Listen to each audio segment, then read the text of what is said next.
മാർക്കോസ് 6:45. യേശു വെള്ളത്തിൻ്റെ മീതെ നടക്കുന്നു.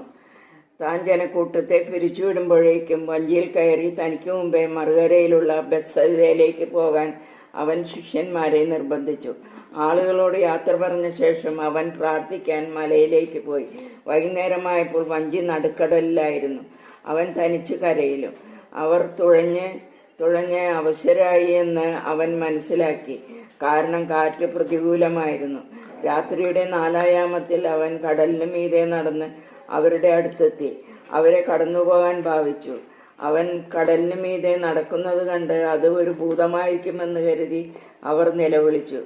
അവരെല്ലാവരും അവനെ കണ്ടു പരിഭ്രമിച്ചു പോയി. ഉടനെ അവൻ അവരോട് സംസാരിച്ചു. ധൈര്യമായിരിക്കുവിൻ, ഞാനാണ്, ഭയപ്പെടേണ്ട. അവൻ വഞ്ചിയിൽ കയറി. അപ്പോൾ കാറ്റ് ശമിച്ചു. അവർ ആശ്ചര്യഭരിതരായി.